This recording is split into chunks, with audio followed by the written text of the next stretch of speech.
ఈరోజు ఆదివారం 23వ తారీఖు ఉదయం 9 గంటల సుమారుగా అండి. ఉపదేశ సారం, రమణ మహర్షుల వారి ఉపదేశ సారం 2వ శ్లోకం నిన్న మొదలు పెట్టుకున్నాం.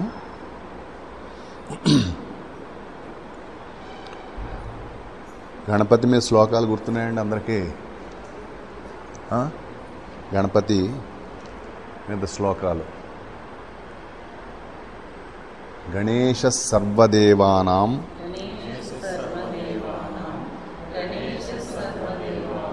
ఆదిపూజ్య సదైరపి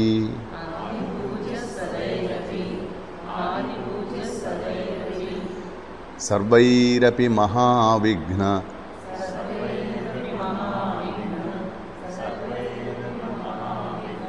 నాశకోన్యో న విద్యతే.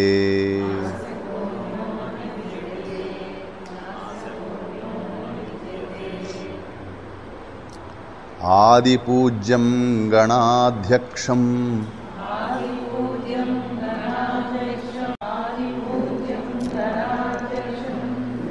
ఉమాపుత్రం వినాయకం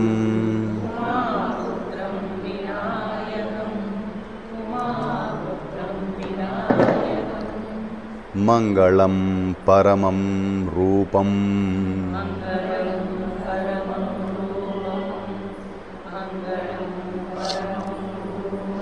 శ్రీగణేశం నమామ్యహం.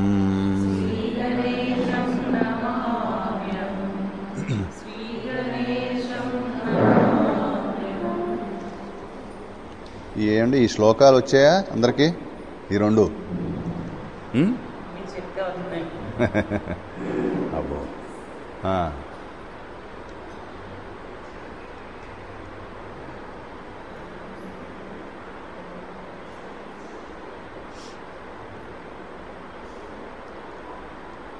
తద్భాగధేయమసమానమనేకమౌని వాసార్జితం క్షితిభృతః ఖలు లోహితస్య అంగీచకార భగవాన్ రమణో మహర్షిః. అన్యేషు సత్సు యదిమం బహుషు స్థలేషు శాంతిర్నితాంతమధికా పరమస్య శక్తిః. వైరాగ్యమద్భుతతమం కరుణాతు సాంద్రా. జ్ఞానం నిరస్తకుహనం మధురం చ వృత్తం. నృణాం నిదర్శనమయం రమణో మహర్షిః.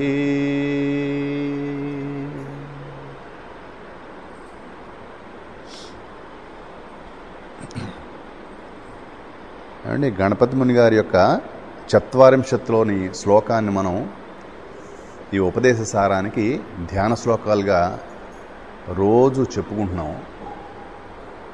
అక్కడక్కడ శ్లోకాలను 2 శ్లోకాల్లో మొదటి దాని భావం ఏంటంటే, ఈ అరుణాచల క్షేత్రాన్ని అనాదిగా ఎందరో మహానుభావులు సేవిస్తూ వస్తున్నారు.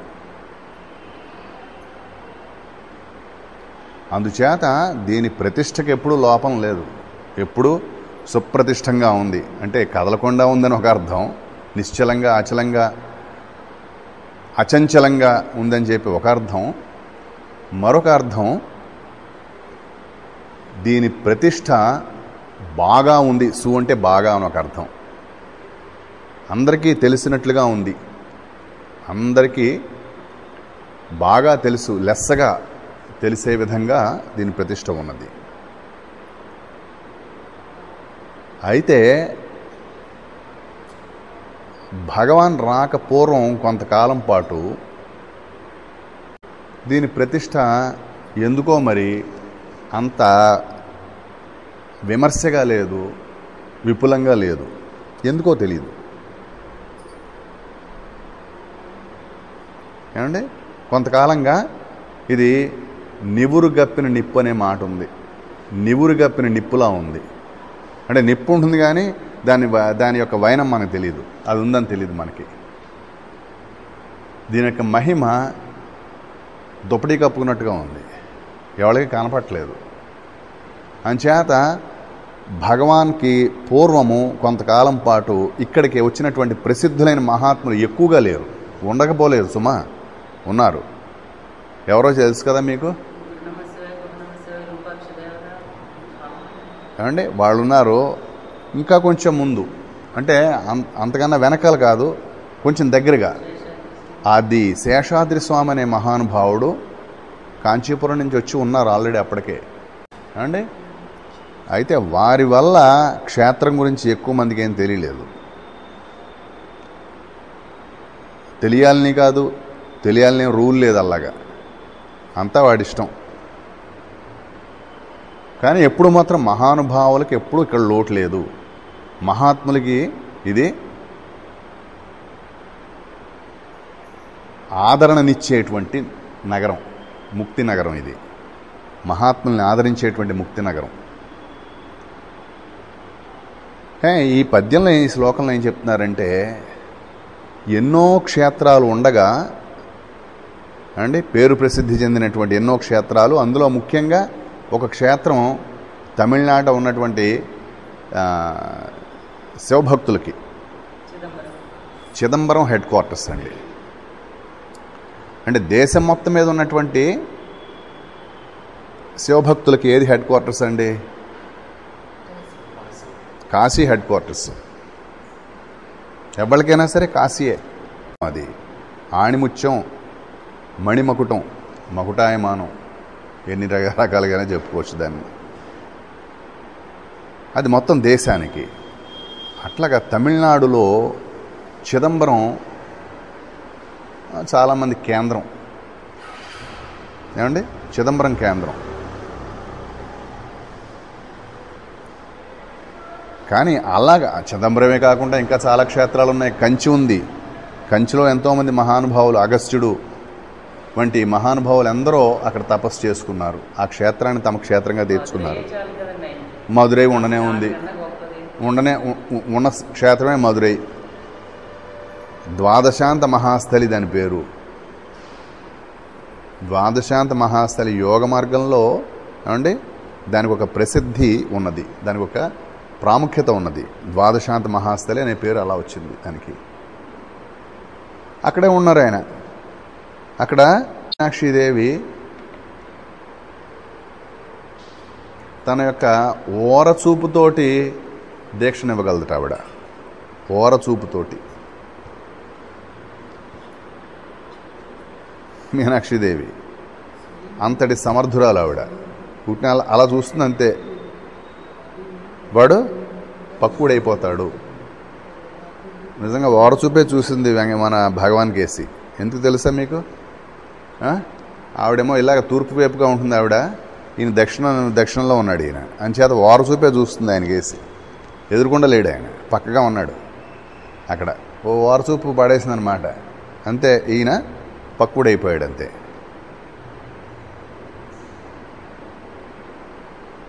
అలాగా ఎన్నో క్షేత్రాలు ఉండగా భగవాన్ను, పైగా ఆ క్షేత్రాన్ని వదిలి వచ్చేయడం ఏమిటి? ఎందుకు వదలాలి?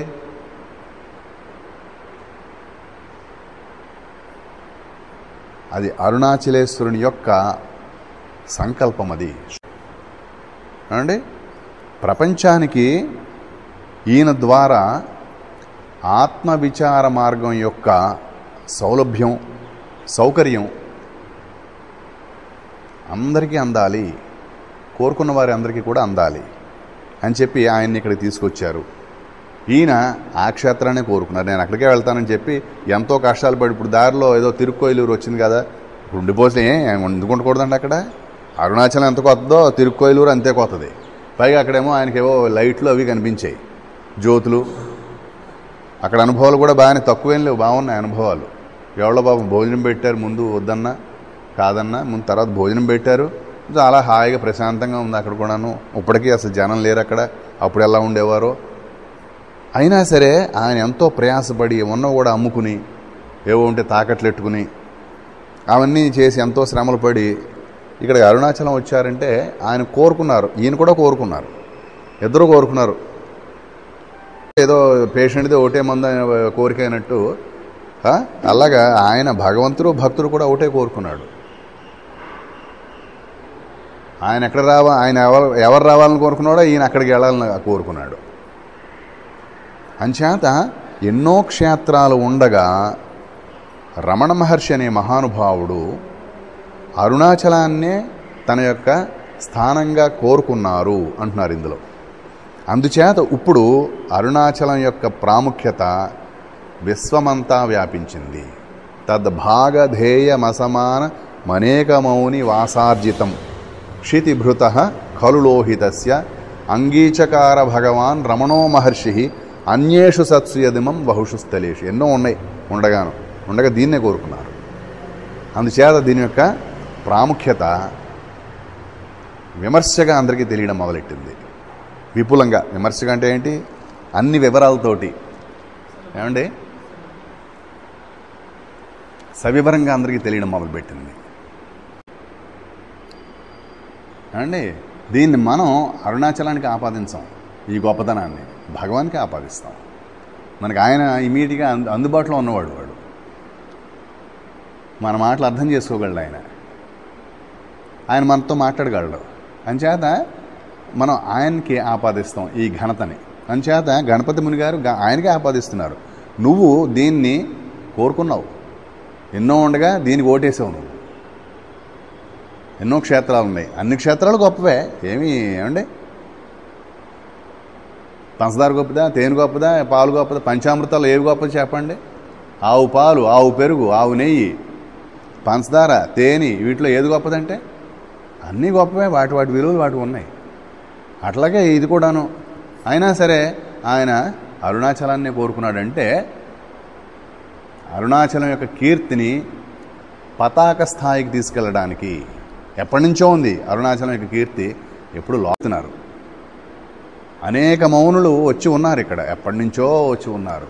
గౌతముని వచ్చారంటే చెప్పండి, ఎక్కడి నుంచి ఆయన? ఎక్కడెక్కడో ఉత్తరాది నుంచి వచ్చారు ఆయన, హిమాలయాల దగ్గర నుంచి. అగస్త్య మహర్షి వచ్చారు ఇక్కడికి, ఇంకా ఎందరో మహానుభావులు వచ్చారు. ఇంకేమిటి, పార్వతీదేవి వచ్చిందంటే కైలాసం నుంచి. ఏంటండి ఆవిడ అల్లా ప్రదక్షిణ చేస్తూ భారత ప్రదక్షిణ చేస్తూ భరతఖండ ప్రదక్షిణ చేస్తూ ఇక్కడికి వచ్చారంటే అక్కడే ఈ క్షేత్రం యొక్క మహిమ అపారం అని తెలుస్తుంది మనకి. అట్లా ఎన్నో క్షేత్రాలు ఉండగా నీవు దీనినే స్వీకరించడానికి అంగీకరించావు అంటున్నారు. అంత ఘనతని తన గురువుకి ఇచ్చుకుంటున్నారు ఆయన, క్షేత్రానికి కాదు. నువ్వు ఇచ్చిన మూలంగా దీనికి ఘనత పెరిగింది. ఇప్పుడు ఈ రోజున అరుణగిరి యొక్క కీర్తి పతాక స్థాయికి చేరుకుంది. అరుణాచలం అంటే తెలుగు వాళ్ళకి తెలియదు, ఈ మధ్యన కొద్దిగా మొదలైంది తెలియడం. అరుణాచలం వెళ్ళామంటే అదే తిరువణామలై అంటున్నారు. పూర్వం అరుణాచలం అనేవారు, అదేలేండి తిరువణామలై అంటున్నారు ఇప్పుడు. ఏంటండి, కానీ అరుణాచలం అంటే తెలియని వాళ్ళు ఆంధ్రాలో ఎక్కడ ఉండరు. మరి భగవాన్ ఉన్నప్పుడు దీని పేరు అరుణాచలమే, కరెక్టే ఆవిడ చెప్పింది. దీని పేరు అరుణాచలం, స్టేషన్ పేరు అరుణాచలం. ఆ తర్వాత మార్చారట తిరువణామలై అని. ఫోటోలు ఉన్నాయండి అరుణాచలం అని ఫోటోలు. తిరువణామలై స్టేషన్లో ఆ క్షేత్రం పేరు అరుణాచలంగా ఫోటోలు కూడా ఉన్నాయి. అప్పటికి అరుణాచలమే ఇది. తర్వాత ఏదో తమిళ ప్రాభం పెంచడం కోసం అన్నిటినీ మార్చేశారు, దీన్ని తిరువణామలై అన్నారు. భగవాన్కి అరుణాచలంగానే తెలుసు ఆవిడ చెప్పినట్టు. ఏమిటి అరుణాచలం ఎక్కడదంటే ఆయన ఏం చెప్పాడండి, ఆహా తిరువణామలయ్యా అంతేనా అనుకున్నట్టు ఆయన. అరుణాచలం అంటే ఎక్కడో ఆకాశంలో అందరాని చోట ఉంటుందేమో అనుకున్నాను నేను, ఇక్కడే ఉందా అని చెప్పి అనుకున్నాడు. ఈనాడు ఉపయోగపడింది ఆయన పారిపోవడానికి పనికొచ్చింది ఆ ఇన్ఫర్మేషన్. ఏమండి అట్లాగే తర్వాత ఆయన యొక్క సుగుణాలను కీర్తిస్తున్నాడు తర్వాత శ్లోకాల్లో. నీ యొక్క కరుణ సాంద్రమైనది. సాంద్రం అంటే ఘనం, అంటే మధ్యలో ఖాళీలు ఉండవు. ఇంకా ఘనమైన కీర్తి అంటూ ఉంటాం మనం, చాలా ఘనంగా చేశారని అంటాం. ఘనంగా అంటే ఏంటంటే మధ్యలో లొసుగులు లేవని అర్థం. నీ యొక్క కరుణ అటువంటిది. ఇలాగా పరిపరి విధాలుగా గణపతి ముని గారు తన గురువు గారిని కీర్తించారు. ఆయన ధన్యుడయ్యాడు. మనం కూడా అలాగే సంకీర్తన చేయడం ద్వారా అంటే భగవంతుని యొక్క సద్గురు యొక్క అనుగ్రహాన్ని మనం పొందవచ్చును. తెలిస్తే మంచి మాటల్లో, మంచి పదాలతో, మంచి రాగాలతో కీర్తిస్తాం, లేకపోతే మనసులో అలాగే స్మరించుకుంటాం, సరిపోతుంది అది. ఏమండి? సరే, ఇక నిన్న చెప్పుకున్న శ్లోకానికి ముందు ఒకటే కాబట్టి ఒకసారి దాన్ని కూడా కర్తూరాజ్ఞయా ప్రాప్యతే ఫలం కర్మ కిం పరం కర్మ తజ్జడం కృతిమహోదధౌ పతన కారణం ఫలమశాశ్వతం గతి నిరోధకం. కర్మము ఫలమిచ్చు కర్త్రాజ్ఞ వలన కర్మము దైవమా కర్మము జడమే. కర్మ ఫలము చెడి కారణం బగుచు కర్మాబ్ధి బడద్రోయు గతి నీయదయ్యా. ఈ రెండో శ్లోకం నిన్న మనం విమర్శించుకుంటున్నాం. ఏం చెప్తున్నారు? కర్మ అది ఎంతటి గొప్పదైనా సరే ఎప్పటికీ అది నీకు గతినియ్యలేదు. ఎప్పటికీ అది సద్గతిని ఇవ్వలేదు. దానికి ఆ శక్తి లేదు. ఎందుకయ్యా అంటే ముందు శ్లోకంలోనే చెప్పారు కాబట్టి. అది పరమైనది కాదు, అది దేవుడు కాదు. కర్మ అది భగవత్ స్వరూపం కాదు. అది భగవంతుని యొక్క ఛాయ లేక శక్తి, అది అంతే. భగవంతుడు మాత్రం కాదు అది. పైగా అది జడమైంది. అది ఎవరో ఒకరు దాన్ని చేసేవాళ్ళు ఉండాలి, కర్త ఉండాలి దానికి.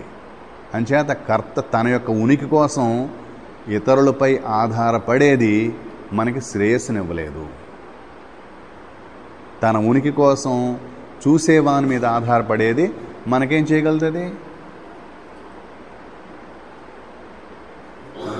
మనకేం చేయలేదు. అందుచేత నువ్వు కర్మల యొక్క గొప్పతనానికి పొంగిపోకు. కర్మల యొక్క గొప్పతనానికి అవేవో ఫలితాలు ఇస్తుంటే ఆ పని చేస్తే చాలా బాగుంటుందండి, వీటన్నిటికీ మురిసిపోయి నువ్వు ఆ కర్మల వలయంలో పడిపోకు. వెళ్ళి హెచ్చరికతో ఉండు. నువ్వు చేయాల్సింది అది కాదు. ఎదర చెప్తున్నారు ఏంటో, ఎదర శ్లోకాల్లో వస్తాయి మనకి. అండి, మనకి రెండు మాటలు బాగా తెలుసు. బ్రహ్మం అనే మాట తెలుసు. పరమాత్మకే బ్రహ్మం అని పేరు. ఆ బ్రహ్మానికి అండి ముందుగా నామరూపాలు ఏం లేవు. బ్రహ్మం యొక్క లక్షణాలు 5గా చెప్పారు. ఆ ప్రధాన లక్షణాలు 3, ద్వితీయ లక్షణాలు 2 ఉన్నాయి. చెప్పగలరండి ఏంటో అవి? బ్రహ్మం యొక్క చెప్పండి. అది సచ్చిదానందం అనేవి 3 లక్షణాలు బ్రహ్మం యొక్క ప్రధాన లక్షణాలు. సత్, చిత్. సత్ అంటే ఏమిటి? సత్ అంటే అయ్యా సత్ అంటే ఏమిటి చెప్పండి?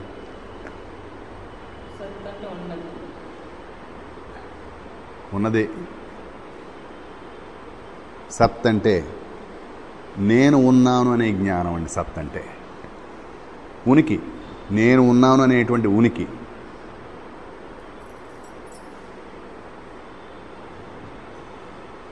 తాను ఉన్నట్లుగా తెలిసేటువంటి ఉనికి, నేనున్నాను అనేటువంటి ఉనికి, కేవలం ఉనికి అది.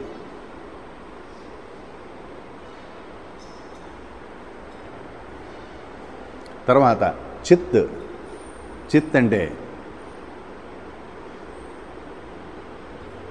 జ్ఞానము. చిత్ అంటే జ్ఞానము. ఏంటండి? చిత్ అంటే జ్ఞానము. ఏమిటి ఆ జ్ఞానం అంటే 2 రకాలుగా ఉంది. అది ఉన్నాననే తెలివి ఒకటి, ఉనికి కాదు నేను ఉన్నానని తెలుసుకోవడం ఒకటి, రూపనామాలను తెలుసుకోవడం ఇంకోటి. 2 రకాలది. బ్రహ్మంలోనివే ఇవన్నీ కూడా, పరమాత్మలోనివే. నేను ఉన్నాను అనే ఉనికిని తెలుసుకునే జ్ఞానం ఒక రకం, దాన్ని స్వరూప జ్ఞానం అన్నారు. ఏమన్నారు దాన్ని? స్వరూప జ్ఞానము. రెండో రకంగా ఎలా ఉందయ్యా అంటే నామరూపాలను తెలుసుకునే విధంగా ఉంది.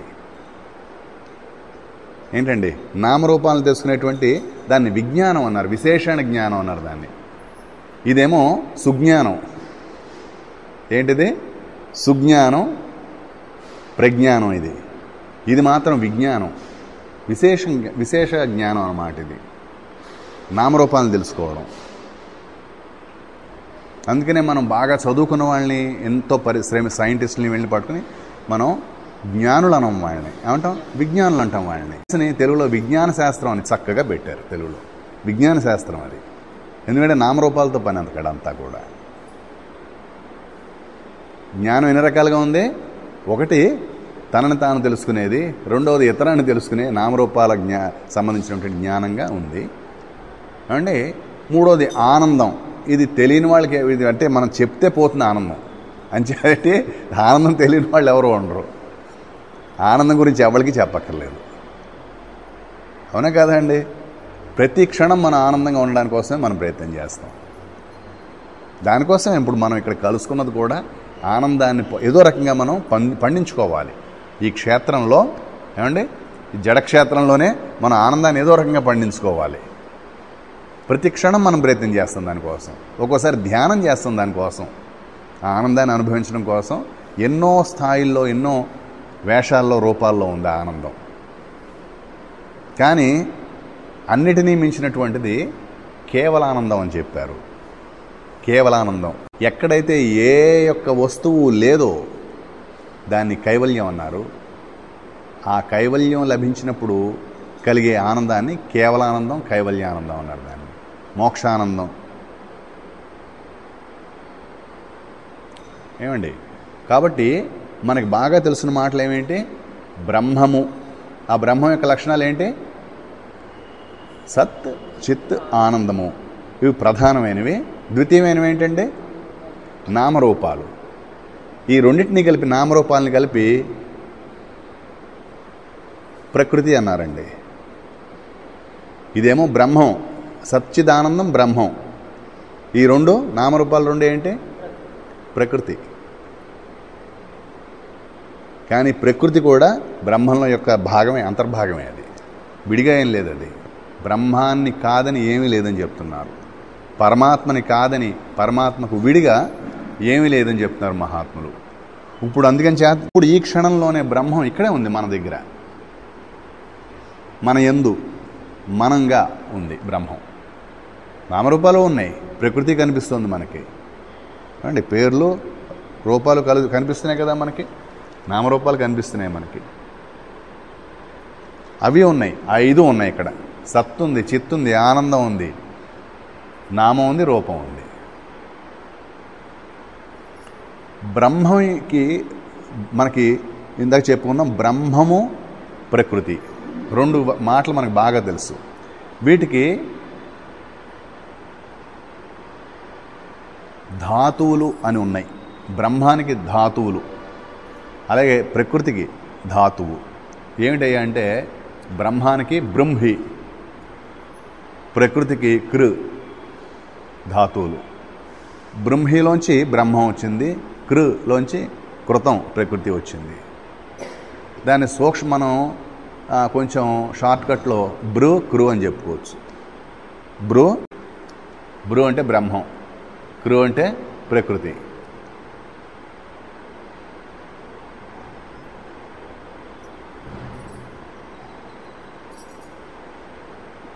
బ్రహ్మము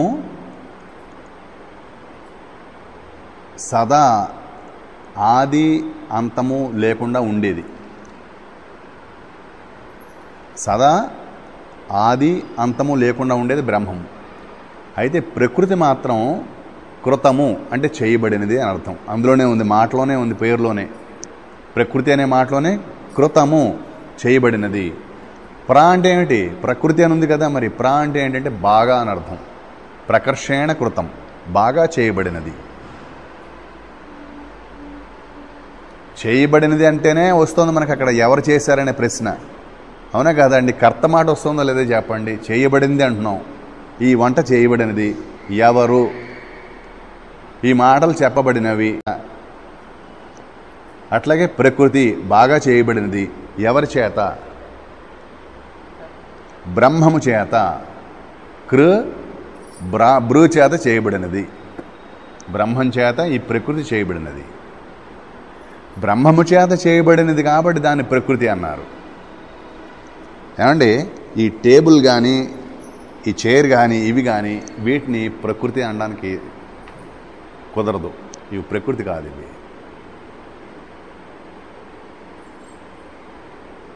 ప్రకృతి అంటే బ్రహ్మం చేత ఇప్పటికే చేయబడినవే ప్రకృతి.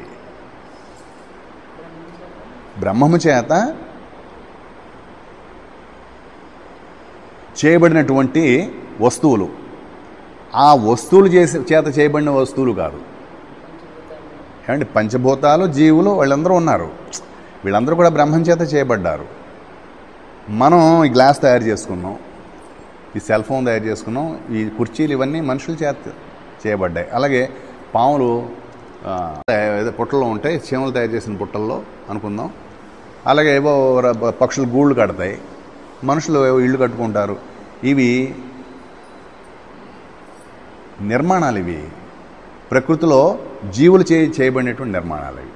కానీ ఇప్పటికే అంటే జీవుల కంటే ముందుగానే భగవంతుని చేత, బ్రహ్మం చేత, పరమాత్మ చేత చేయబడినటువంటి వస్తువుల్ని ప్రకృతి అంటారు.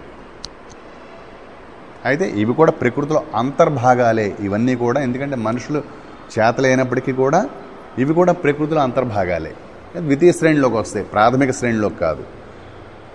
ప్రపంచంలో మనకు కనిపించేటువంటి కొండ, కోన, చెట్టు, చేమ, జంతువులు, ఇవన్నీ ఎవరిని చేయగలరా? వీటిని చెప్పండి. మనుషులు కానీ జంతువులు కానీ చేయగలరా? చెట్లను చేయగలవా? మనుషులను చేయగలరా? అక్కడ తెలుస్తుంది మనకి ఇది జీవు లేని నిర్మాణం ఏదైతే ఉందో అదంతా ప్రకృతి అండి. అదంతా బ్రహ్మం చేత చేయబడినది. కాబట్టి ప్రకృతికి కర్త ఎవరు? ప్రకృతికి కర్త ఎవరండి? బ్రహ్మమే, పరమాత్మయే. కర్త అని ముందు చెప్పుకున్నాం కదా మనం. కర్త బ్రహ్మమే. మనం చేయలేము ప్రకృతిని, మనం తయారు చేయలేము. నీళ్ళని తయారు చేయలేము, మనం అగ్నిని తయారు చేయలేము. ఉన్న అగ్నిని మనం చూపించగలం అంతే. అగ్గిపుల్ల వేస్తే అందులో ఆల్రెడీ ఉంది, ఉన్న అగ్నిని చూపిస్తున్నావు.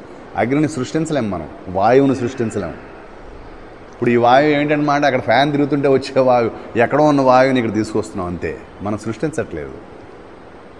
ఆకాశం, వాయువు, అగ్ని, భూమి, జలం, వేటిని కూడా మనం సృష్టించలేం. వాటిల్లోంచి వచ్చినటువంటి ఈ రూపాలను ఇంకేం సృష్టిస్తాం మనం?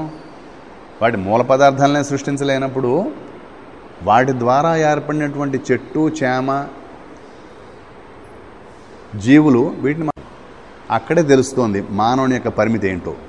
తానే ఎవరి చేతో నిర్మించబడ్డాడు. తానే ఎవరి చేతో నిర్మించబడ్డాడు. ఆ నిర్మాత ఎవరు? బ్రహ్మము. ఇప్పుడు చూద్దాం. ఇప్పుడు ఈ బ్రహ్మంగారి యొక్క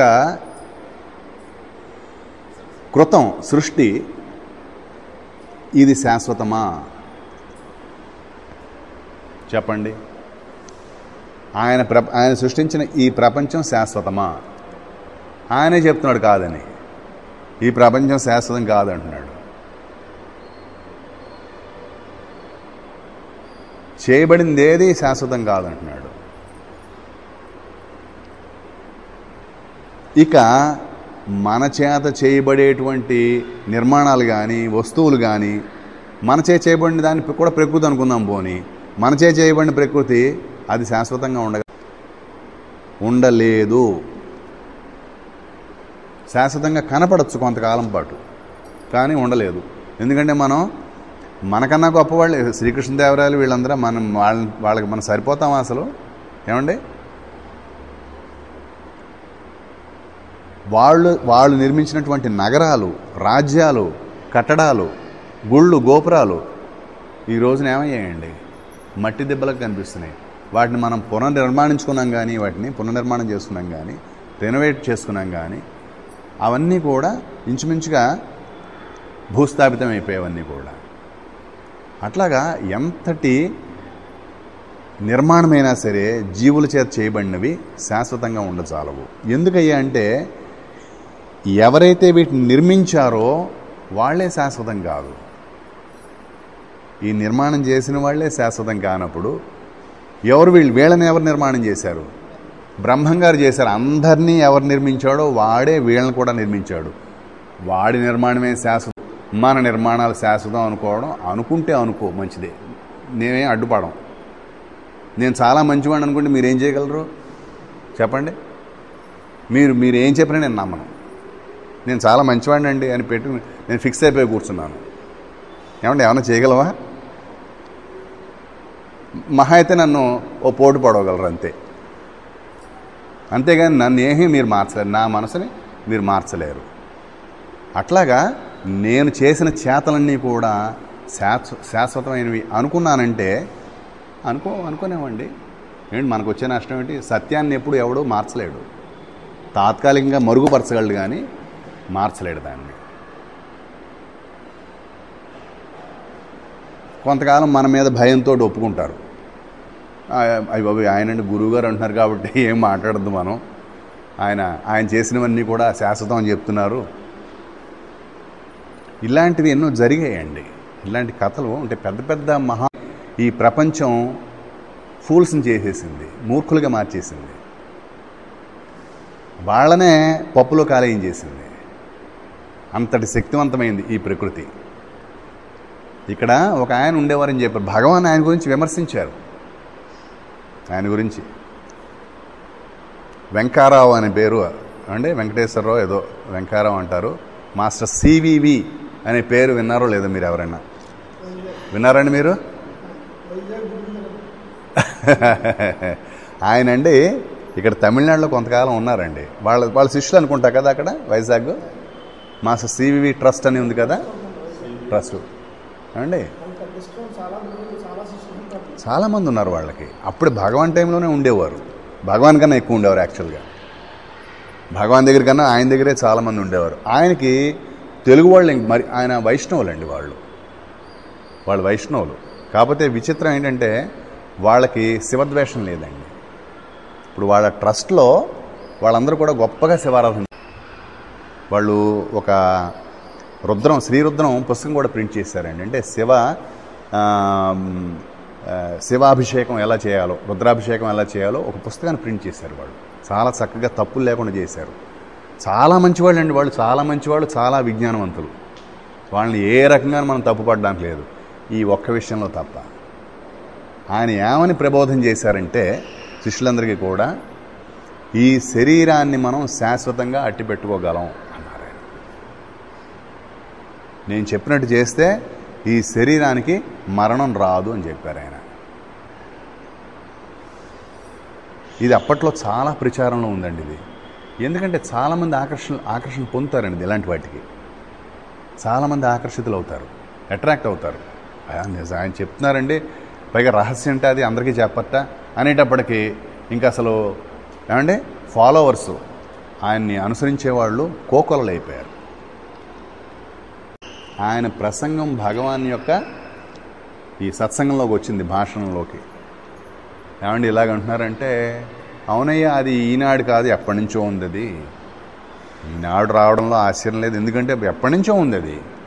సృష్టి పుట్టినప్పటి నుంచి ఈ తత్వాలన్నీ కూడా ఉన్నాయి, ఈ పెడదారులు కూడా ఉన్నాయి అని చెప్పి గోరఖనాథ్కి అది చెప్పారండి ఆయన.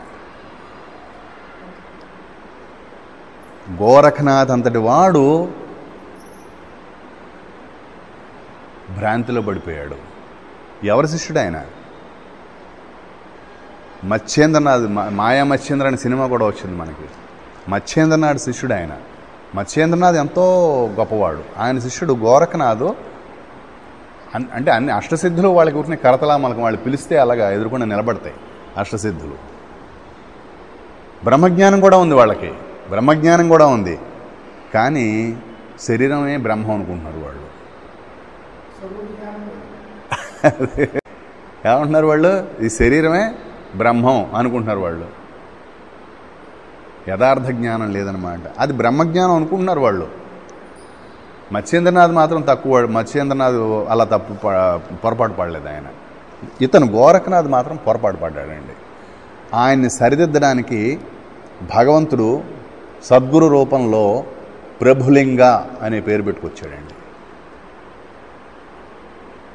ప్రభులింగ కర్ణాటక వీరశైవుడు అతను.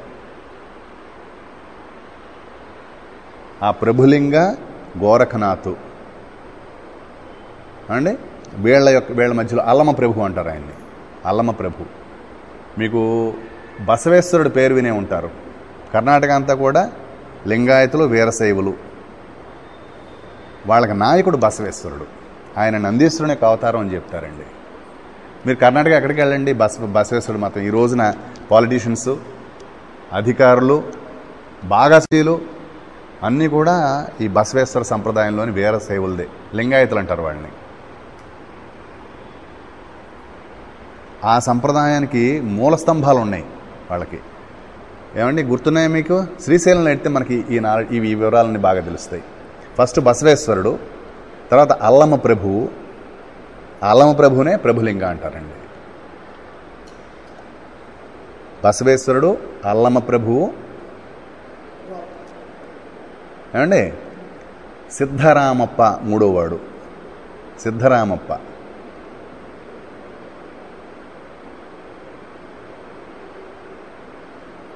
ఏమండి ఇంకొక ఆయన ఎవరు ఉన్నారు, పేరు గుర్తొచ్చినప్పుడు చెప్తాను నేను. అక్క మహాదేవి పేరు విన్నారా మీరు? అక్క మహాదేవి అమ్మా. అక్క మహాదేవి మీరు మల్లన్న గుడి లోపలికి వెళ్తుంటే అటు ఇటు ఉంటారండి. ఈ సిద్ధరామప్ప ఉంటాడు, ఆయన విగ్రహం ఉంటుంది. ఇటువైపు ఈ అక్క మహాదేవి, ఇంకొక ఆవిడ ఉంటారు. ఎవరండి? మల్లమ్మ. ఏంటండి మల్లమ్మ కథ సినిమా. మల్లమ్మ ఆవిడ. వీళ్ళందరూ కూడా ఆ బసవేశ్వర సంప్రదాయంలో శ్రీశైల మల్లికార్జున భక్తులు. వీళ్ళందరూ కూడా వాళ్ళందరికీ అంటే కర్ణాటక కానీ వాళ్ళకి హెడ్ క్వార్టర్స్ మాత్రం శ్రీశైలం. వాళ్ళు గొప్ప జ్ఞానవంతులండి అందరూ కూడా. ఆ అల్లమ ప్రభువు ఇంతకీ ఇదంతా ఎందుకు చెప్తాం? ఈ అల్లమ ప్రభువు ఈ గోరఖనాథ్ యొక్క అజ్ఞానాన్ని తీసేయడానికి వచ్చి ఓ చిన్న లీల ఆడి, అంతా మనకు అనవసరం. అంటే భగవాన్ చెప్పారు, ఈ స్టోరీ చెప్పారు కాబట్టి మనం ఎగ్జాంపుల్గా చెప్తున్నాం. దేనికి? దేహమే బ్రహ్మం, దేహమే శాశ్వతం, దేహం సత్యం, శాశ్వతంగా ఉంచచ్చు. దీన్ని ఇలా మారిపోతుంది. కానీ మన పొరపాటు వల్ల అండి మనం దీన్ని మనం కేర్ తీసుకోవట్లేదు. నిజంగా దీన్ని మనం జాగ్రత్త పెట్టుకుంటే ఇది శాశ్వతంగా ఉండిపోతుంది అనేటువంటి భ్రాంతిలో ఎప్పటి భగవాన్ టైంలో కూడా అటువంటి వాళ్ళు ఉన్నారని చెప్పి ఈ సివివి గారి ఉదాహరణ చెప్పారు. ఆయన అదే చెప్పేవారు, మీరు నేను చెప్పినట్టు చేయండి. కాయకల్ప సిద్ధి అని దాని పేరు. ఆ కాయకల్ప సిద్ధులు చేస్తే మీరు శాశ్వతంగా ఉండిపోతారు. ఏరియా ఇప్పుడు ఆయన ఎక్కడైనా ఉంటే ఒకసారి వెళ్ళి కలిసి రావచ్చు మనం. అటు ఆ గోరఖనాథ్ ఉన్నా పోనీ, అలాగే ఈ సివివి గారు ఉన్నా ఒకసారి దర్శించుకుని రావచ్చు మనం. ఏమయ్యారు వాళ్ళందరూ ఉన్నా.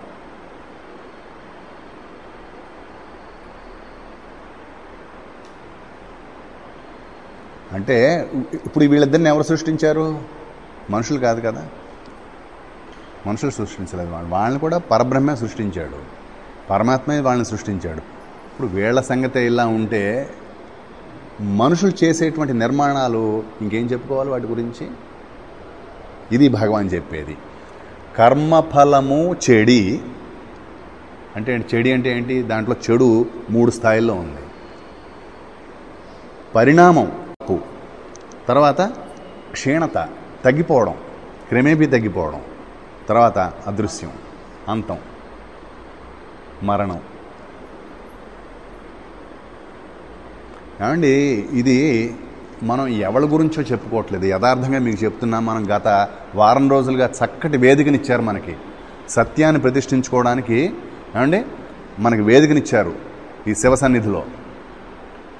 ఇక్కడ అన్నీ కూడా మనం చెప్పుకునేవి మన గురించే ఇది తెలుసుకోవాలి. మనం ఎవరి గురించి మనం మాట్లాడలేదండి, భగవాన్ గురించి అసలు మాట్లాడలేదండి. భగవాన్ అరుణాచలం ఆయన వాళ్ళు ఏం చెప్తున్నాడు, ముందు నీ గురించి తెలుసుకుంటున్నాడు ఆయన.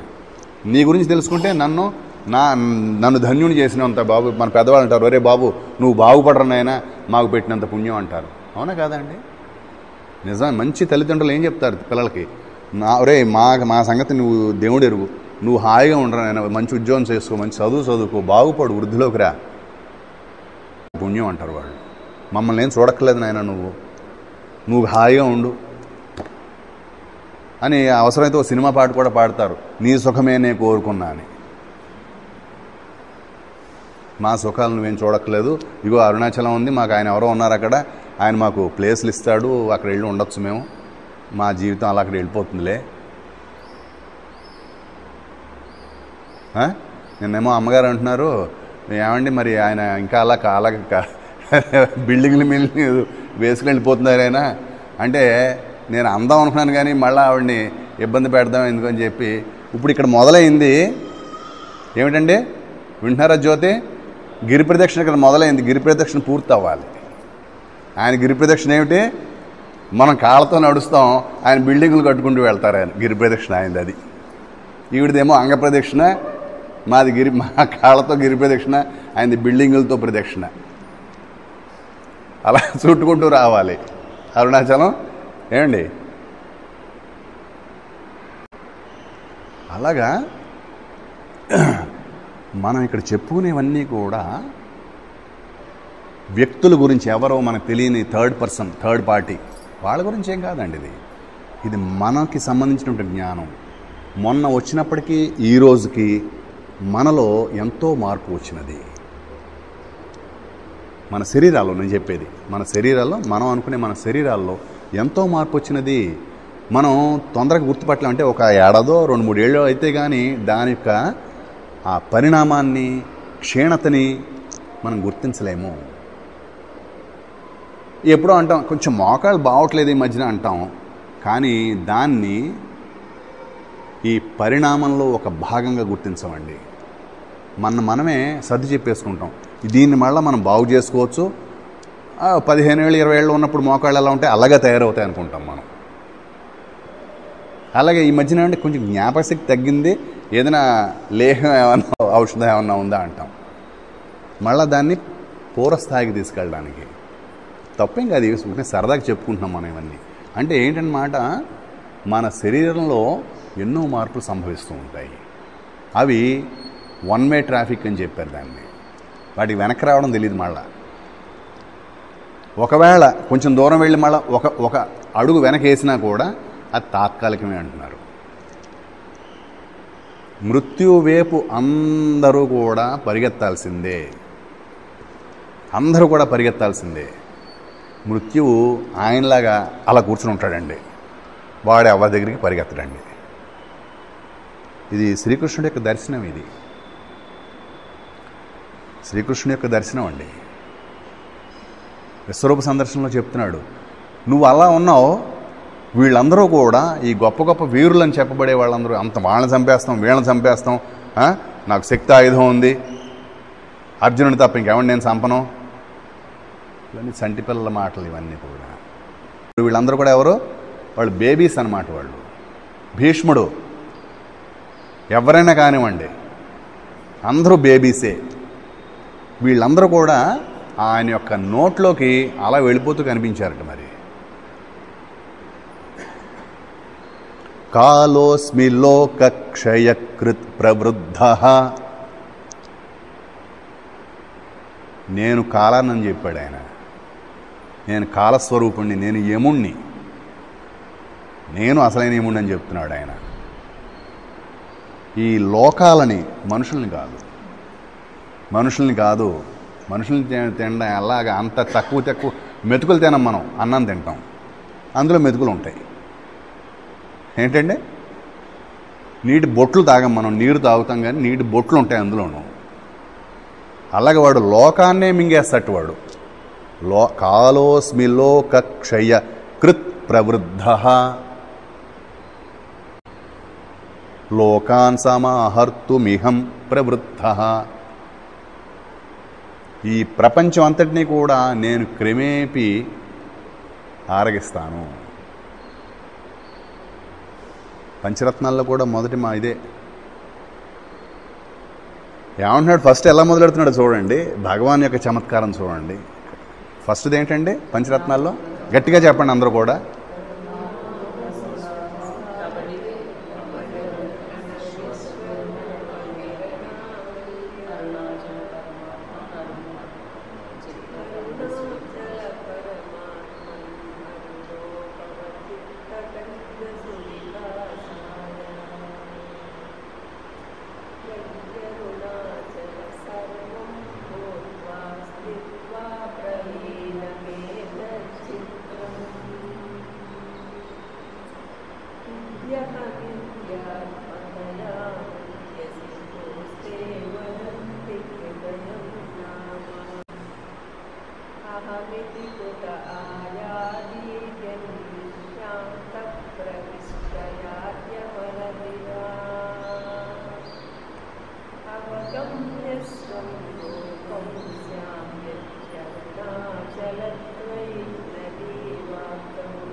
ఇవన్నీ మనకి భగవంతుడిచ్చిన సంపదలు. ఈ శ్లోకాలు ఇందులో నిబిడీకృతం చేయబడినటువంటి జ్ఞానం మనం ఆస్వాదించాలి. వీటిని మనకు ఆ హక్కు ఉంది. దానికోసం ప్రపంచం మీద హక్కును వదులుకోవాల్సిందే. వదులుకుంటే ఇది ఇంకా బాగా అందుతుంది.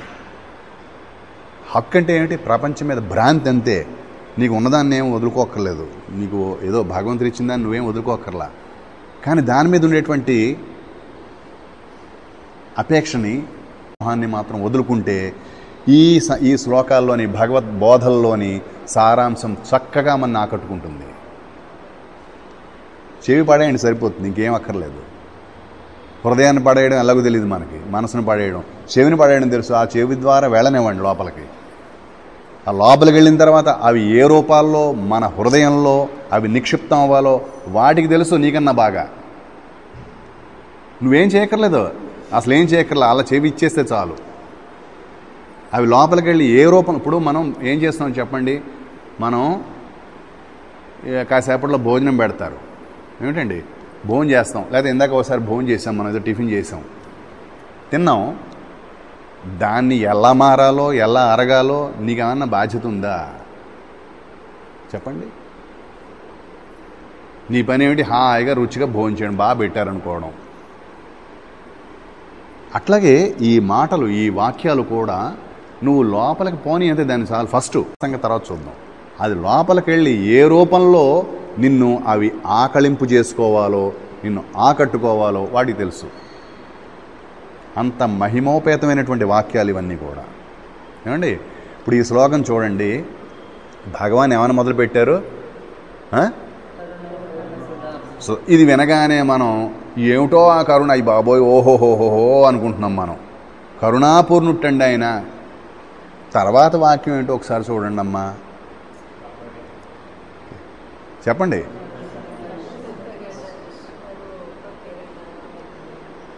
ఏం చేస్తున్నావు నాయనా నువ్వు? విశ్వరూపాన్ని ఘనంగా కబళిస్తున్నావు నువ్వు.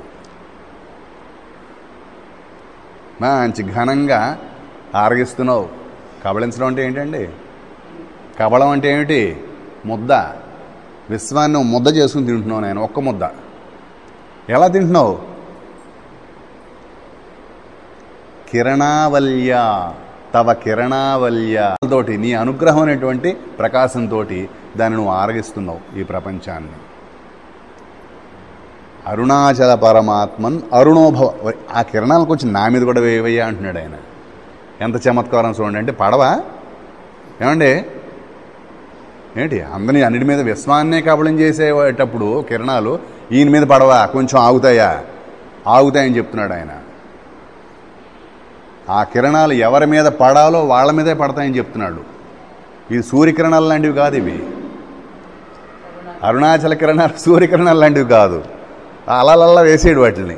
అలా సూర్యుడు ప్రకాశించగానే ఉదయించగానే అన్ని ప్రపంచం అంతా కూడా వెలుతురైపోయినట్టు అరుణాచలం కిరణాలు అలా పడవు.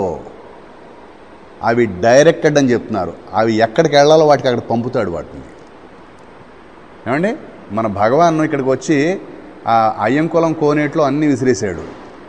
ఎవరో వచ్చి గుండు గీశారు. ఏమైంది అప్పుడు? గుండు గీయగానే ఏమైందండి? ఎక్కడ పడిందో తెలుసా? అది ఆయన ఉన్న చోటే పడిందిట. కాస్త దూరం వెళ్ళి చూస్తే అక్కడ లేదటండి వాన. ఏమంటారు దీన్ని? ఎక్కడ కావాలో అక్కడ కురవగలడు ఆయన. ఏమండి ఎక్కడ కావాలో అక్కడ ఎండ కాయగలడు.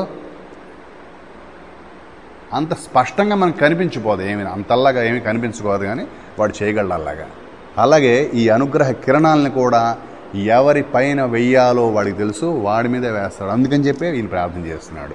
నువ్వు విశ్వాన్నే కబళించగలవటయ్యా, నేను విన్నాను. విశ్వాన్నే నువ్వు కబళించేయగలవు, కానీ ఇగో ఆ విశ్వంలో కొంచెం నన్ను కూడా చేర్చుకోవయ్యా, కొంచెం నాకు కూడా ఛాన్స్ ఇయ్యి, నన్ను కూడా పెట్టుకో. ఇలా ప్రార్థన చేయాలి మనము. అంటే గుంపులో గోవింద అవో నువ్వు. గుంపులో గోవింద అనే సామెత ఉంది ఏమండి. ఒక్కోసారి అలా వదిలేస్తూ ఉంటారు, అందులో దూరామంటే మనం కూడా వెళ్ళిపోతాం అందులోకి. అలా మాత్రం అవ్వదు, ఇది అలా అయ్యేది కాదు. వాడు అక్కడి నుంచి తీసి ఇలా బయట పెట్టగలడు మనని. ఆ గుంపులోంచి మొత్తం అందులోంచి ఆ ఒక గుంపులో, ఆ పెద్ద గుంపులోంచి మనం తీసి ఒక్కడిని కూడా బయట పెట్టగలిగే సమర్థుడు వాడు. అందుచేత నువ్వు ప్రార్థన చేస్తూనే ఉండాలా. అంతేకాదు, ఇప్పుడు కరుణాపూర్ణ సుధాబ్ది అంటున్నాడు, ఇక్కడేమో చంపేస్తున్నాడు అంటున్నాడు ఓ పక్కన. ఏమిటి దీని భావం? ఈ పరస్పర విరుద్ధ భావాలు ఎలాగ సమన్వయం అంటే ఆయన ఏం చెప్తున్నాడంటే, ఆయన చేత కవళించబడమే ఆయన యొక్క కరుణ అని నువ్వు తెలుసుకున్నాడు ధన్యుడివి, నువ్వు నిజంగా జ్ఞానివి. అండి ఇప్పుడు భీష్ముడు శ్రీకృష్ణుడి చేతుల్లో 2 సార్లు చావడానికి సిద్ధమయ్యాడు. కృష్ణుడు ఏం చేశాడు? ప్రతిజ్ఞ, ఆయుధం పట్టనన్నాడు కదండి, నీకు నచ్చితేనే రా నా దగ్గరికి అన్నాడు. కానీ ఆ ప్రతిజ్ఞను నిలబెట్టుకున్నాడా? 2 సార్లు ఆయన ఆ ప్రతిజ్ఞని విరుద్ధంగా ప్రవర్తించాడు. తప్పిపోయింది ప్రతిజ్ఞ 2 సార్లు. ఎందుకో తెలుసా? ఓసారేమో ఈ పాండవుల యొక్క సైన్యాన్ని టపటపటపట ఉట్టే లేపేస్తున్నట్టు అందరినీ పట్టుకుని భీష్మాచార్యుడిని తీసుకొచ్చారు యుద్ధంలోకి. తీసుకొచ్చినప్పుడు ఊరిని అలలాగా ఊరిని నలులను చంపినట్టు, దోమలను చంపినట్టు, ఈగలను చంపినట్టు చంపేస్తున్నట్టు వాళ్ళందరినీ. అదొకసారి. తర్వాత అర్జునుడి మీద ధ్వజం ఎత్తాడు ఒకసారి. ఈ 2 సార్లు శ్రీకృష్ణుడు రథం నుంచి దూకట్టు ఒకసారి, చెంగున దూకి. ఆ పద్యాలు ఎంతో బాగుంటాయి పోతన భాగవతంలో పద్యాలు. చెంగున దూకి వచ్చేటండి. ఓసారి ఏమో చక్రం, ఆ రథచక్రం తీసుకున్నట్టండి, అది కాస్త సుదర్శనం అయిపోయింది అది.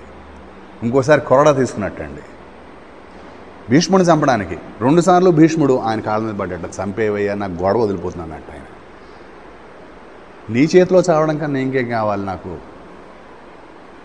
ఆ పేరైనా రాని నాకు అన్నట్టు ఆయన.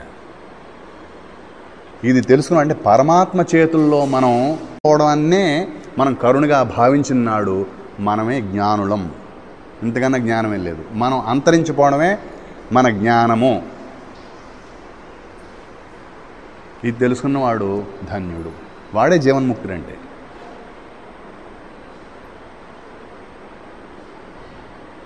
కరుణాపూర్ణ సుధాబ్ధే కబళిత ఘన విశ్వరూప. విశ్వరూపం అంతా నీ చేతిలో కబళం అయిపోయింది, నీ నోట్లోకి వెళ్ళిపోతుంది. ఎలాగా? కిరణావల్య, నీ కిరణాలతోటి, నీ అనుగ్రహ కిరణాలను ప్రసరిస్తావు నువ్వు, అంతే. అది అదృశ్యమైపోతుంది ఈ ప్రపంచం. దాంతోపాటు నేను హాయి ఉంటుంది. ఇంకప్పుడు ఆ మిగిలేదాన్ని హాయ్ అన్నారు. ఎప్పుడైతే మనం పోతామో ఆ పోయినప్పుడు మిగిలేదాన్ని హాయ్ అన్నారు. నువ్వు ఆ హాయిని అనుభవిస్తావు కూడా. నువ్వు ఇది తెలియక ఏమండి శరీరాన్ని ఇంకా ఇంకా ఇంకా వృద్ధి చేసుకోవడం, దాని మీద భ్రాంతిని ఇంకా వృద్ధి చేసుకోవడం. ఎవరెవరో వీళ్ళు చెప్పారు, నెట్లో చూశాను, చాలా మార్గాలు ఉన్నాయి. అనారోగ్యం వస్తే డాక్టర్ దగ్గరికి వెళ్ళడం పొరపాటు కాదు, ఆరోగ్యంగా ఉండాలని కోరుకోవడం పొరపాటు కాదు.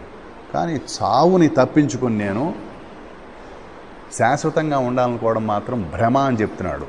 ఎందుకంటే కర్మఫలము చెడి కారణం బగుచు కర్మాబ్ధి బడద్రోయు గతి నీయదయ్యా. కర్మఫలం ఏంటి? శరీరమే కర్మఫలం. అది చెడి. అది ఎప్పుడు అలాగ ఉంటుంది అనుకుంటున్నావా? అది ఎప్పుడు అలా ఉండదు. అది ఉంటే ఈ పేర్లు అవి రావు. వాడు బాలుడండి, వీడు కుమారుడండి, వీడేమో మధ్యస్థుడండి, వాడు యువకుడండి, వీడేమో వృద్ధుడండి. ఈ పేర్లు ఎందుకు వస్తాయి?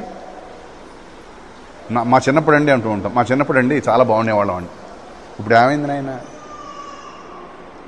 మార్పు వచ్చింది. నేను ముసలప్పుడు అండి అని ఎవడా ఉండవు.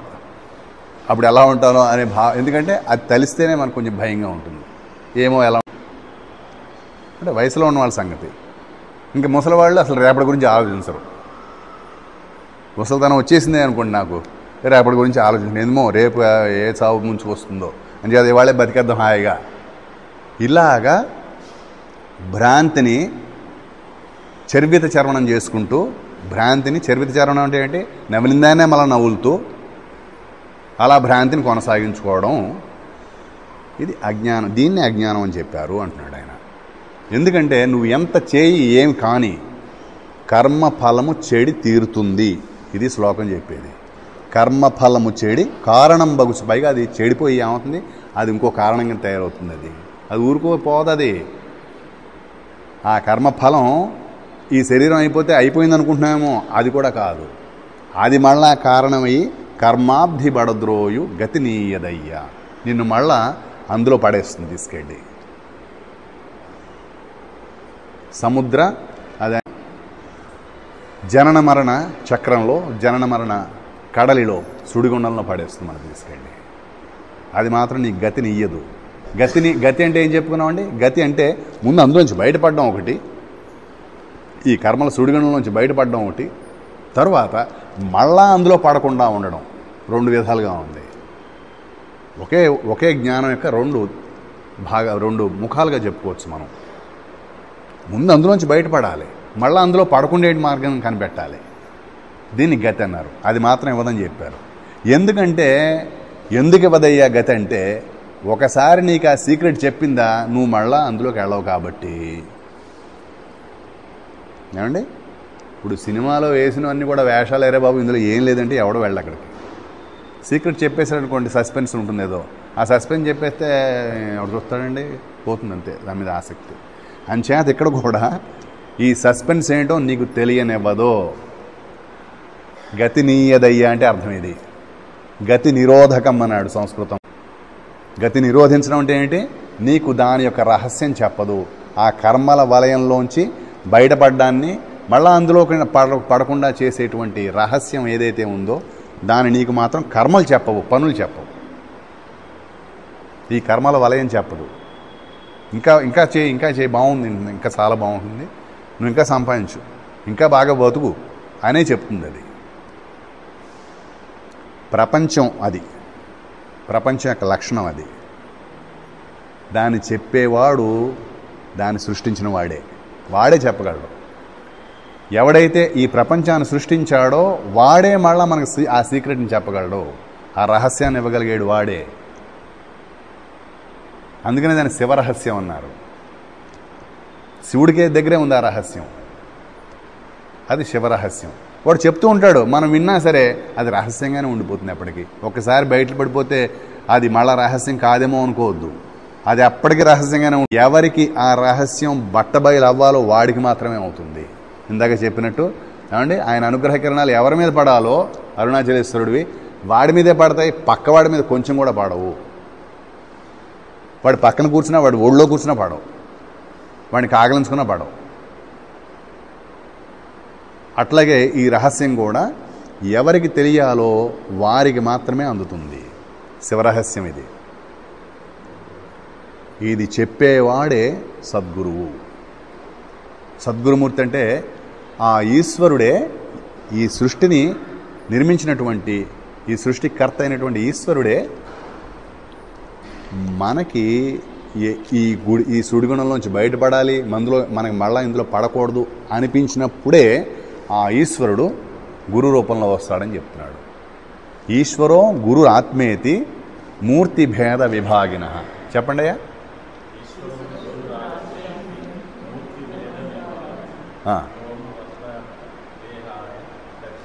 దక్షిణామూర్తి స్తోత్రం అండి ఇది, ధ్యాన శ్లోకం.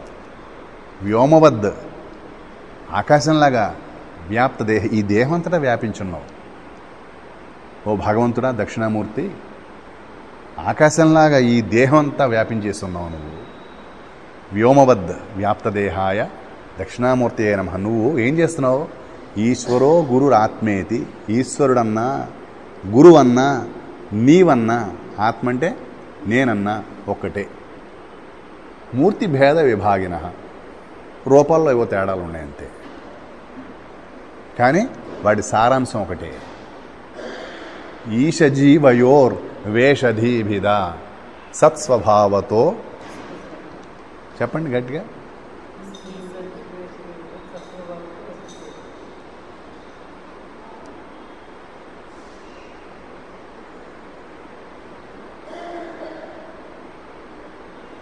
ఉన్న జీవేశ్వరులు ఒక వస్తువాత్మ. తెలుగులో ఉన్న ఈశ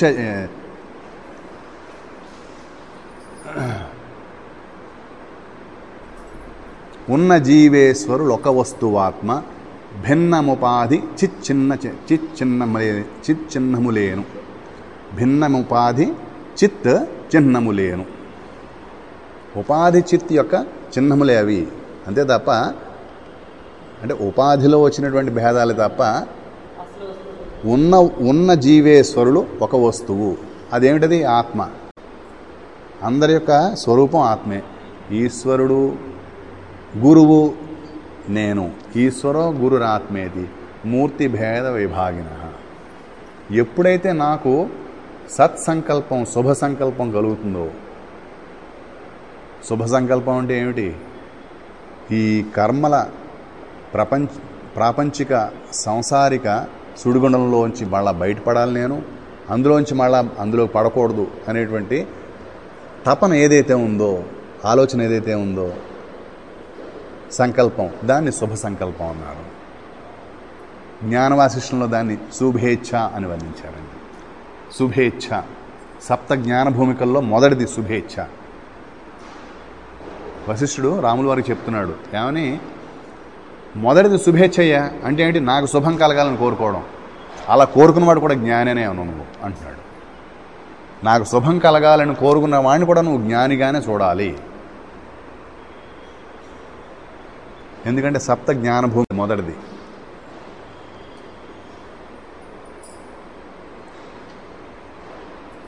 ఏమిటి దాని యొక్క స్వరూపం ఎలాగ ఉంటుందంటే, నేను ఈ పుట్టుకలు గిట్టుకలు ఉన్నాయి చూసారా, వీటిల్లోంచి బయటపడాలి నేను. ఇదే శుభేచ్ఛ.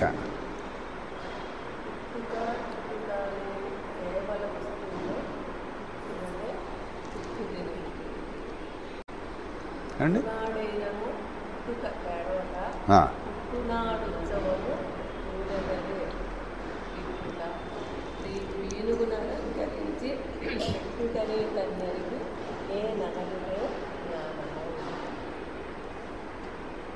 భగవాన్ ఇది పుట్టినరోజు మీద పాటలు అండి ఇవి. తెలుగులో కూడా ఆయనే ట్రాన్స్లేట్ చేశారు. వెంపా అనే ఛందస్సులో ట్రాన్స్లేట్ చేశారు. తమిళ్లో కూడా వెంపాలోనే రాశారు, తెలుగులో కూడా వెంపా ఛందస్సు క్రియేట్ చేసి ఆయన అందులో రాశారు.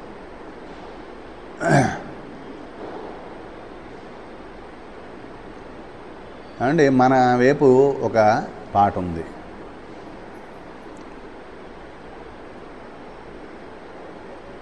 పుట్టి పుట్టి గిట్టి గిట్టి కష్టమంతా ఏలా మనకు, పుట్టి పుట్టి గిట్టి గిట్టి కష్టమంతా ఏలా మనకు, పుట్టని గిట్టని అట్టి గుట్టు తెలిసి బ్రతుకు, పుట్టని గిట్టని అట్టి గుట్టు తెలిసి బ్రతుకుదాము రండి పుణ్యాత్ములారా, శ్రీరాముల భజనకు రండి ధర్మాత్ములారా.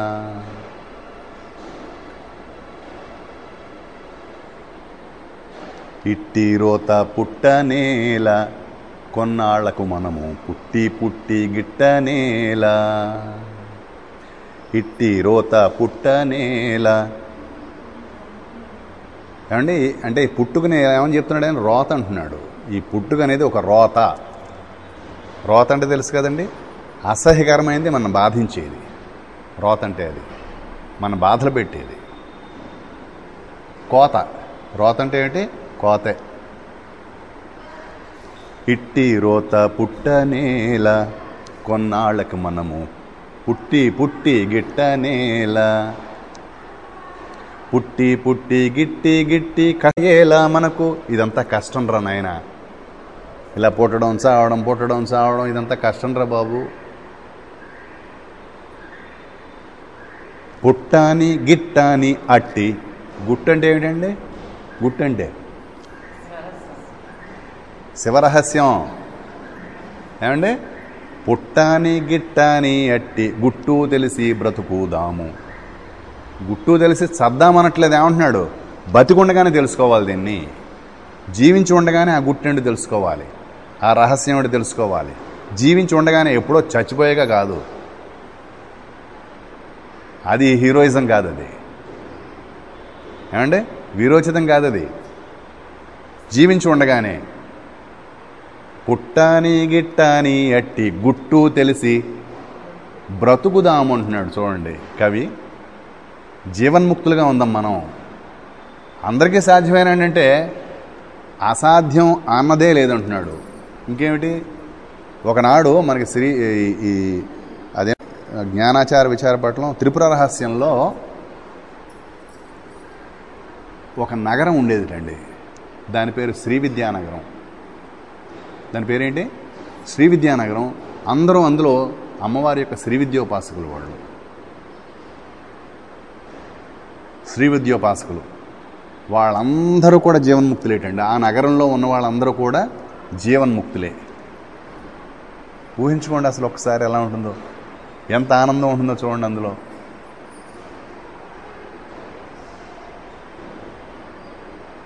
కాబట్టి మనకు అసాధ్యం అనుకోకూడదు, అందరికీ కూడా సాధ్యమేది. భగవాన్ ఇచ్చాడు మనకి ఆ లిబర్టీ, ఆ స్వేచ్ఛని, ఆ స్వాతంత్ర్యాన్ని, దాన్ని వితరణ చేస్తున్నాడు ఆయన. ఇది సాధ్యమే. ఏదో అయిపోవద్దు అనుకోవద్దు, నువ్వు ఏదో అయిపోతాను అనుకోకు. అంటే ఆ జ్ఞానం పొందితే ఏదో మన చేతుల ఆయుధాలను తల చుట్టూ వెనకాల కాంతి ఉంటుంది అనుకో. అలాంటివి భ్రమల్లో పడకు నువ్వు. కేవలం అని చెప్పి శంకరాచార్యుల వారి శ్లోకాన్ని ఉదాహరించారు ఆయన.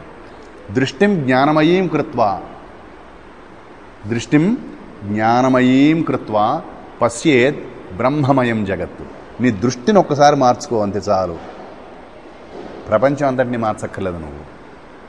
నాకు సరిగా కనపట్లేదు అనుకోండి, ఒక కళ్ళజోడు పెట్టుకుంటే చాలు. నేను ఏమండి 1000 రూపాయలు కళ్ళజోడు పెట్టుకుంటే చాలు. ప్రపంచం అంతటిని నాకు దగ్గరగా రమ్మనక్కర్లేదు.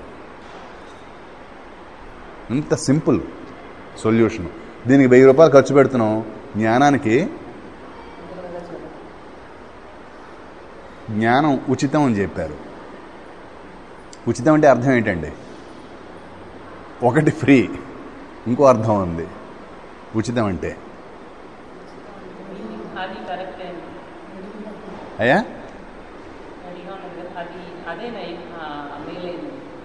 ఉచితం అంటే ఒక అర్థం ఫ్రీ, అందరికీ తెలుసున్నది అది. అండి ఈ మధ్యన ఏం చేస్తారు, పుస్తకాల్లో ఉచితంగా పంచిపెట్టే వాటిని ఏమని రాస్తున్నారు, వెల అమూల్యం అని రాస్తున్నారు. అమూల్యం అని ఒక అర్థం, అంటే దీనికి మూల్యం చెల్లించక్కర్లేదని ఒక అర్థం. ఇంకో అర్థం ఏమిటో తెలుసా అండి, ఉచితము అంటే తగి ఉన్నది, తగి ఉన్నది. రాజుకు దర్పము తగి ఉన్నది, ఉచితమై ఉన్నది. ఆయన దర్పంగా ఉండాలి, అలాగే ఉండాలి ఆయన. జ్ఞానికి నమ్రత తగి ఉన్నది, తగి ఉండడం అన్నమాట. ఉచితం అంటే ఏంటి, ఫ్రీయే కాదు, అమూల్యమే కాదు, తగి ఉన్నది కూడా. మనందరికీ కూడా జ్ఞానము ఉచితము. ముఖ్యంగా అరుణాచలం వచ్చి ఇక్కడ ఏమండి చక్కటి పనుల్లో ఉన్న వాళ్ళకి, వారికి ఆ ధోరణిలోనే జీవించాలనుకునే వాళ్ళందరికీ కూడా జ్ఞానం తగి ఉన్నది. జ్ఞానం ఉచితం ఇక్కడ, అందుకని ఉచితంగానే ఇస్తారు, ఫ్రీగా ఏమి ఛార్జ్ చేయరు. ఇది భగవాన్ ఏం ఛార్జ్ చేశాడు చెప్పండి, ఏం ఛార్జ్ చేశాడు చెప్పనా, మనకి భోజనం పెట్టాడు, ఇడ్లీలు పెట్టాడు, ఏమండి కాఫీలు ఇచ్చాడు. తెలుగు వారికి రెండోసారి కాఫీ ఇవ్వండి అంటున్నాడు. తెలుగు వాళ్ళకి స్పెషల్ అండి రెండోసారి కాఫీ. ఇది మనకి ఛార్జీలు ఇవి. ఆ తర్వాత క్రమేపీ ఇక రూమ్లు, శివ సన్నిధులు ఇన్ని కూడా ఇస్తున్నాడు ఆయనే. ఇది ఆయన చేసే ఛార్జీ. నాకు అనిపించే ఛార్జీలు ఇవే. మరి నాకు బాగా నచ్చుతున్నాయి ఈ ఛార్జీలు.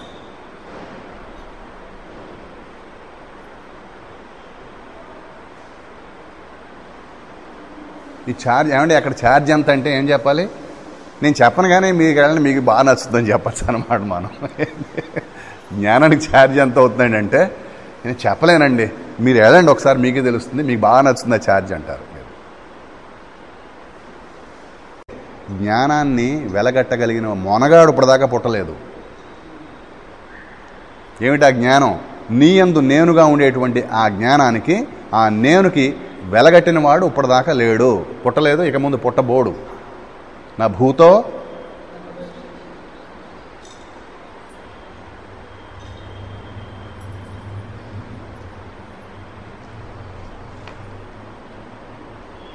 అండి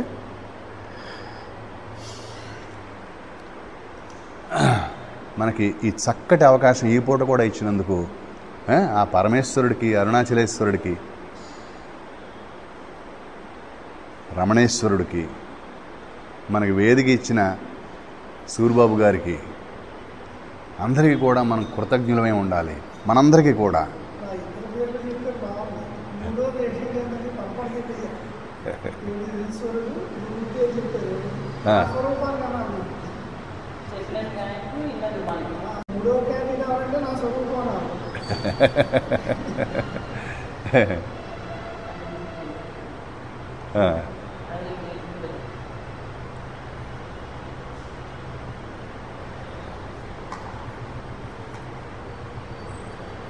స్వస్తి.